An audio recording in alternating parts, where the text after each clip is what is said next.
Welcome back to my channel students. आपके लिए 5 verbs और लेकर आई हूँ मैं। बहुत सिंपल सिंपल है, इसकी प्रोनाउंसिएशन भी बहुत सिंपल है। ठीक है, देखो। बिकम, बी कम, बिकेम, बिकम। अब आप देखो, बिकम सिर्फ यह जो ओ है ना, ओ की जगह सिर्फ ए आया है और सेकेंड फॉर्म बन गया है, और third form same to same first form जैसा है। ये फर्स्ट और थर्ड फॉर्म बिल्कुल सेम, और सेकेंड फॉर्म में सिर्फ यहाँ पे ए आया है ओ की जगह। और आपको मैंने पहले ही बताया, अच्छे से आपको याद रखना है, कहीं भी वर्ब का सेकेंड फॉर्म आए मतलब वो सेंटेंस पास्ट टेंस में। और आप भी जो भी अगर सेकेंड फॉर्म यूज कर रहे हो वर्ब का, तो आप मतलब भूतकाल में बात कर रहे हो, जो बात पहले हो चुकी है उस बारे में बात कर रहे हो। ठीक है, अब देखो, और जहां भी ए आए किसी भी स्पेलिंग में, तो उसको आप ए ही प्रोनाउंस करेंगे। देखो कैसे, ये है बिकम, बिकम, ये है बीकेम, बी तो पढ़ना आता है हमें, बी केम। अब बिकम, बिकेम, बिकम। एक बार फिर से बोलो मेरे साथ, बिकम, बिकेम, बीकेम, बिकम। ठीक है, इसका बिकम मीन्स होता है होना, किसी भी चीज का होना को कोई भी चीज होती है उसे हम बोलते हैं बिकम। पर जो ये बिकम वर्ब है, जो इसका हम सेंटेंस में यूज करेंगे तब आपको इसका मतलब ज्यादा अच्छे से समझ आएगा कि होना, इसका मतलब होना कैसे होता है। ठीक है, तो आप इतना याद रखिए कि इसका सेकंड फॉर्म क्या होता है, फर्स्ट सेकंड और थर्ड फॉर्म क्या होता है। ठीक है, उसका मतलब होता है किसी चीज का होना।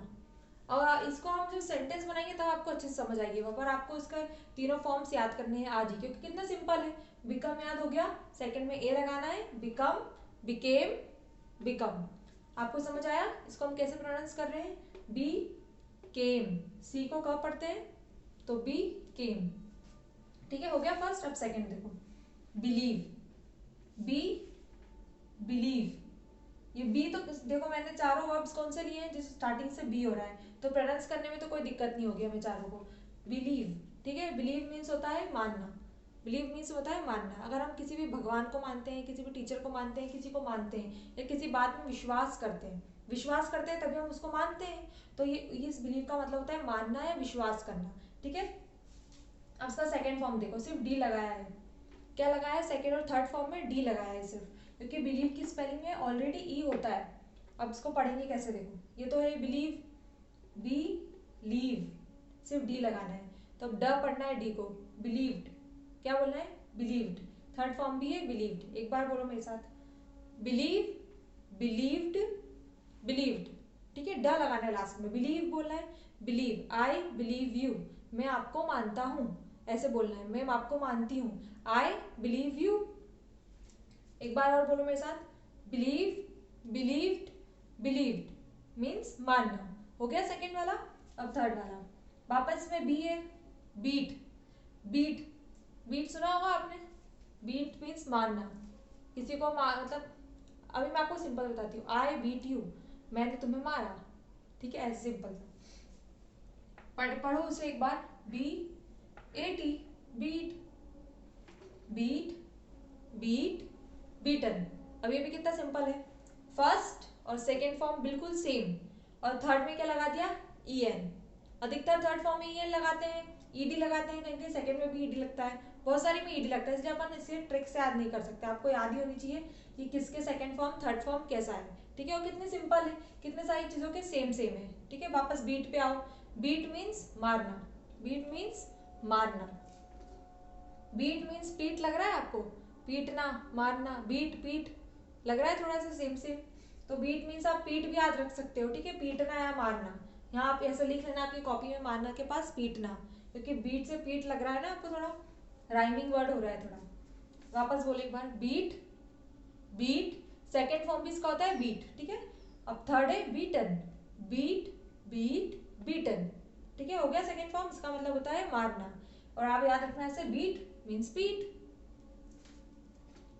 अब bend, B E N D, band.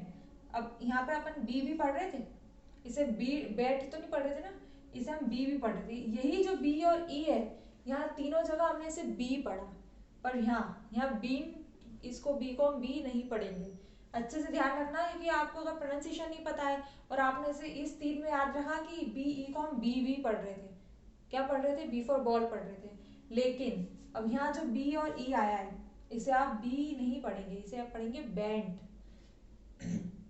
इसे आप ई को ए पढ़ेंगे, क्या पढ़ेंगे, ए। अब देखो बा में बी में ए की मात्रा लगा के पढ़िए इसे, बैंड, क्या पढ़ेंगे इसे आप, बैंड। एक बार, ये तो सेकेंड फॉर्म है, एक बार फिर से पढ़ते हैं इसे, B E N D, bend, क्या बोलेंगे आप इसे, बैंड। अब इस इन तीनों में अपन ने बी ई को क्या पढ़ा था, बी, पर आप इसको बी नहीं पढ़ेंगे, इसे बी पढ़ ही नहीं पाएंगे आप, इसे बैंड, बींड, मतलब कुछ भी बन जाएगा, आप ध्यान रखना। बैंड क्या है, बैंड, बैंड मीन्स झुकना, बैंड मीन्स झुकना। अब इसका सेकेंड फॉर्म देखो, डी हटाकर टी लगा दिया।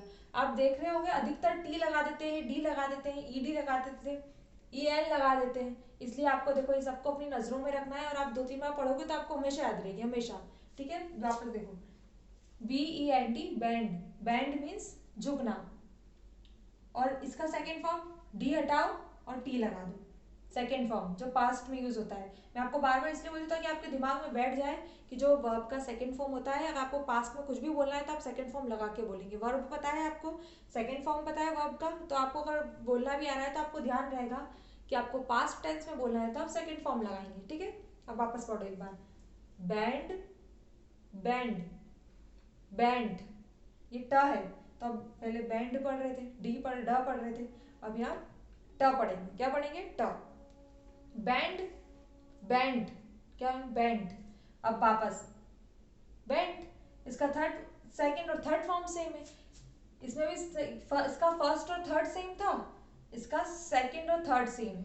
आपको थोड़ा सा याद रखा होगा, मतलब पढ़ोगे ना अपने आप आ जाएगा, एक दिन में याद नहीं होगा, ऐसे बैठ के कभी याद मत करना है। नहीं, कोई सी भी वर्ब है कि बहुत सारी वर्ब है, मतलब अनकाउंटेबल वर्ब्स है, अनगिनत वर्ब है, हम कभी गिन ही नहीं सकते क्योंकि हजारों क्रियाएं होती, कितने काम करते हैं हम, सुबह शाम काम ही करते रहते हैं, तो आप कभी भी इसको बैठ के याद नहीं करेंगे, ठीक है, सिर्फ समझेंगे, मतलब ऐसे बैठ के याद नहीं करेंगे कि इसका मतलब ये होता है, इसका मतलब ये होता है। अभी आपने एक बार वीडियो में देख लिया, एक बार कॉपी में लिखते टाइम याद कर लेना, फिर एक बार और उठाकर देख लेना कि यार इसका मतलब ये होता है, पर कभी भी ऐसे रटना मत बैठकर, समझ के याद करना, ठीक है, क्योंकि ये रटोगे कभी याद नहीं रहेगी।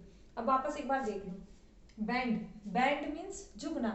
अब वो बैंड बाजा बैंड वाला नहीं, क्योंकि उसमें ई की जगह ए आता है, क्या आता है, ए, और वो कब, वो वर्ब नहीं होता, वो क्रिया नहीं होता है, वो मैं समझाऊंगी वो अलग। पर ये वाले बैंड को, वाला बैंड बिल्कुल मत समझना कहीं लिखा हो तो, क्योंकि स्पेलिंग देख लो यहाँ ई लगा है, और वो वाले बैंड में ई की जगह ए लिखा होता है, ठीक है, प्रोनाउंसिएशन सेम होते हैं।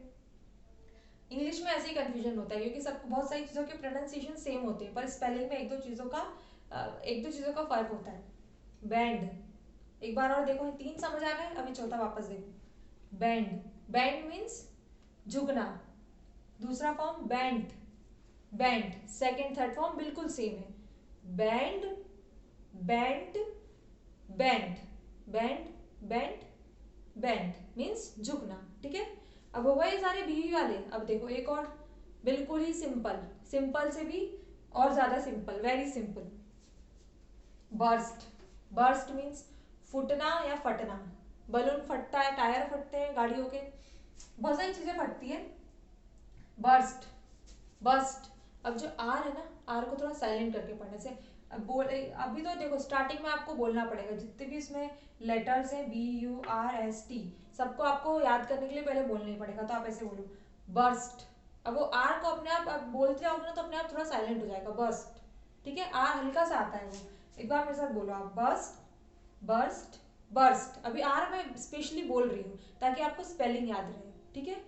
आप जब धीरे धीरे इंग्लिश बोलना शुरू करेंगे तो आप धीरे धीरे अपने आप आर साइलेंट कर लेंगे। अभी आप आर लगा के बोलो, कोई बात नहीं, थोड़ा अजीब सा लगेगा आपको ऐसे बोलने में, बर्स्ट, बर्स्ट, बर्स्ट, ठीक है। बोलने में एकदम थोड़ा ऐसा प्रेशर लगेगा कि आर हम अलग से लगा रहे हैं, पर आपको अभी ऐसे ही बोलना है, आर को मुंह में ऐसे अपने बोलना है प्रोनाउंसिएशन में, ताकि आप स्पेलिंग याद रखें, ठीक है। एक बार और सुनो, बर्स्ट, बर्स्ट, बर्स्ट मीन्स फटना या फूटना, कोई भी चीज फटती है या फूट जाती है, फूटना, क्या बोलते हैं उसे, ये तो एक फटना और फूटना को बोलते हैं बर्स्ट, क्या बोलते हैं, बर्स्ट। इसके एग्जांपल हम जब सेंटेंस बनाएंगे ना स्पोकन इंग्लिश के, तब मैं आपको अच्छे से बताऊंगी। अभी आपको थोड़ा दिमाग में रखना है कि कौन सी वर्ब का मतलब क्या होता है, और स्पेशली अगर आपको उसका मीनिंग भी याद नहीं रहता तो ये ध्यान रखना है कि सेकंड और थर्ड फॉर्म, फर्स्ट फॉर्म क्या होते हैं, क्योंकि टेंस में वर्ब्स बहुत इंपॉर्टेंट होते हैं। टेंस का आप स्ट्रक्चर याद कर लोगे, लेकिन वहाँ वर्ब नहीं आती है आपको, तो आप कैसे लगाओगे? किसी भी काम को बोल के बताने के लिए वर्ब तो जरूरत है पड़ेगी आपको। टेंस में आपको ये बताता है कि कौन सी वर्ब का फॉर्म यूज करना है, यही बताएगा आपको टेंस। ठीक है, एक बार और रिवीजन कर लेते हैं। बिकम, बिकेम, बिकम मीन्स होना। बिलीव, बिलीव्ड, बिलीव्ड मीन्स मानना। बीट और एक beat, beaten, beat, beat, beaten. Bend, bend, bend means झुकना। बस्ट, अभी तीनों सेम है, इससे सिंपल क्या मिलेगा आपको? Burst, burst, burst. ऐसे बहुत सारे वर्ब है बेटा जो तीनों सेम रहते हैं, ये दो सेम रहते हैं, ये दो सेम रहते हैं, तो इतना टफ नहीं है तीनों चीज को याद करना, अपन धीरे धीरे पढ़ेंगे तो अपने आप याद हो जाएगा। ठीक है, अब ये पांचों याद हो गए, पांच ये पांचों याद कर लेना और फिर देखो। Thank you so much.